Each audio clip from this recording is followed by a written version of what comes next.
Alright, it's springtime and we decided we're getting rid of this old bench that was here. The cushions are still in pretty good shape, but the wicker bench, sectional, whatever you want to call it, clearly has started falling apart. Just from sun exposure and heat and weather and time, it's seen better days. So we're going to build a swing to put here. Maybe a 3-section, 2-section, I'm not sure just yet. I'm going to take some measurements and see what'll fit.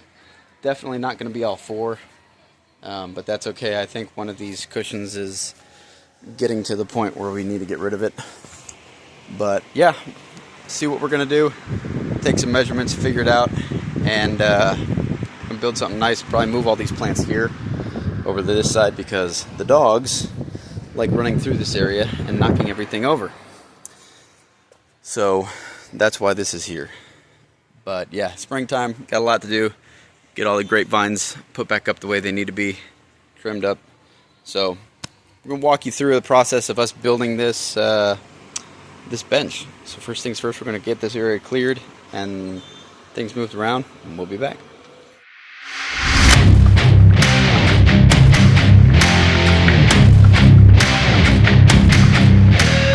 Laid it out to check out the space and see what we think is going to work best. This is with 2 cushions, so it works. And then this is with 3 cushions. We're going to end up with about 5 inches, possibly 5.5 on each side. These are the 6-inch bricks here, and we've got one of them on each side. They're really not 100% 6 inches. They're a little bit shy, about 5.5. So yeah, I think it's going to look pretty good with 3, making this entire area somewhat blocked off. Lily's excited to be in the video. Figure out the dimensions for this. We're pretty much just going to measure the old seat that was here. So 28 inches by, what do you know, 28 inches. That makes it easy. It's perfectly square. Yep, 28 by 28. So we're going to go ahead and take these 4x4s. We'll 28 by 3. And that's going to be the length. And then we're going to add 3 inches to either end so that we can have it hanging out just a little bit. And that's going to be where our chain's going to attach to. Alright, so we got the 2 4x4s cut at 90. And then we got 3 of the 2x4s cut at 21, so the 90 would be the 28 times 3 plus 3 inches on either end. And the 21 is because 2x4s are actually only 3.5 inches thick, so that'd give us 7 total. We subtracted that from the 28, so that's where we got the 21. And then we went ahead and put some screws in on both sides, holding these boards in place. And the reason for the overhang is this is where the eyelets are going to go for the chains to hang from.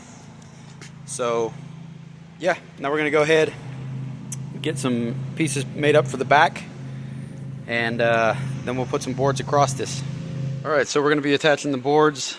We are using the 5x1s, pressure treated. Lily is going to be using the impact to put these star bits in, same things that we use for these. These are 2.5 inch. These here were actually 3 inch that we used, so yeah, I like using the star bit because it doesn't strip out quite as easily, and the impact obviously also helps reduce it from stripping out. This is going to be hard. It's not, just pull the trigger. There you go. That's all there is to it. Just want to be careful with the impact that you don't go too deep. That is possible to do. Some impacts have a chuck that will prevent you from going so deep. You know what a chuck is, Lily? No? Alright, maybe we'll do a video explaining the different types of drills and what they're used. Alright, so we have the pieces on the back, or at least the supports for the back put on. I used 2x6s because it literally just has 4 screws holding it in place for now. It is going to be held in place better when we put the arms, or handrails, or whatever you want to call it on. But for now, it's literally just 4 screws that will be attached to the 4x4 in the back. They're 3-inch screws, and we do this on all 3 of these supports. Again, 2x6, and we're going up, what was it? I believe we did 20 inches on these because the distance from here to here was 17, and with these three it's going to be exactly 17 off the back. I don't want this to be super visible, so it's going to go just a little bit above that when I get these screwed on. So we'll go ahead and screw these in place, and then we'll start working on the arm rails. Alright, so for this part, on the back portion of the bench, we've gone ahead and placed a 2x4, drawn a line across it.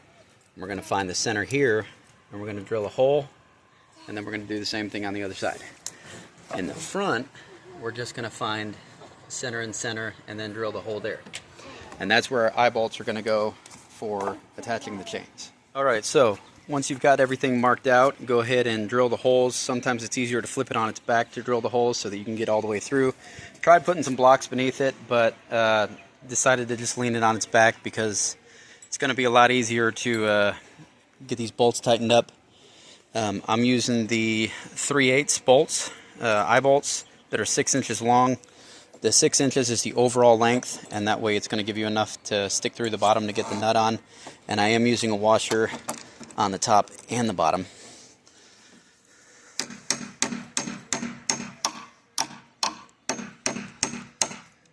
Alright, I'm not left-handed, clearly. Maybe I'm not right-handed either. Alright. We'll go ahead and get that started, and then we'll come back with a wrench and tighten everything down. Basically what I want to see is I want to see this pressing into the wood just a little bit. Take our wrench, tighten that puppy up. It's trying to spin on me a little bit. You can always just hook your wrench and spin it back to where you want it. A little bit tighter on there. You see what I mean? How it's starting to pull in there.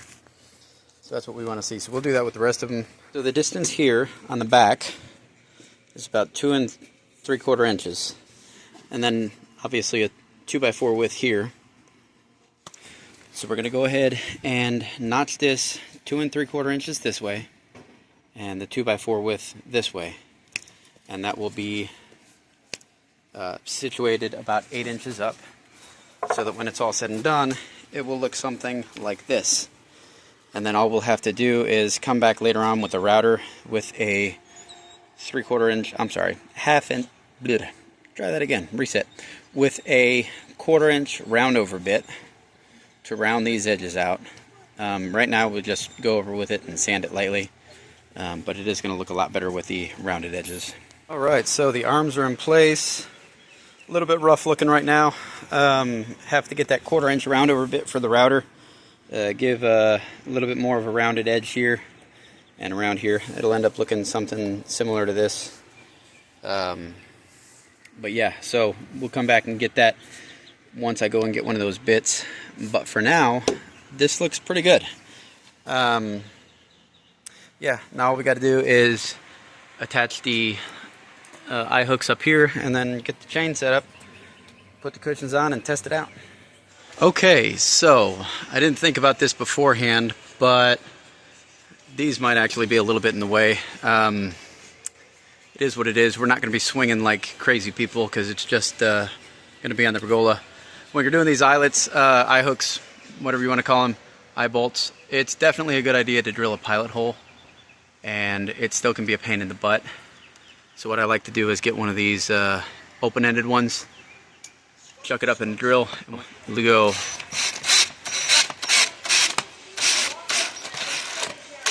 So we got the chains in place. We use these quick links up top because if we need to raise or lower it at all, it's super duper easy. You just loosen this up, adjust it a link or two, whatever you want to do. We've got about 6 foot minus 3 links at the top because I forgot to account for the carabiner and then the quick links. So yeah, this is the part where you're going to want another person because this does become quite heavy. So I'm going to go ahead and lift this up while somebody else clicks these into place. We'll show you what this looks like when we test it out. And there you have it. Nice finished bench using the existing cushions that we had from the last one. What do you think of it, Lily? I love it.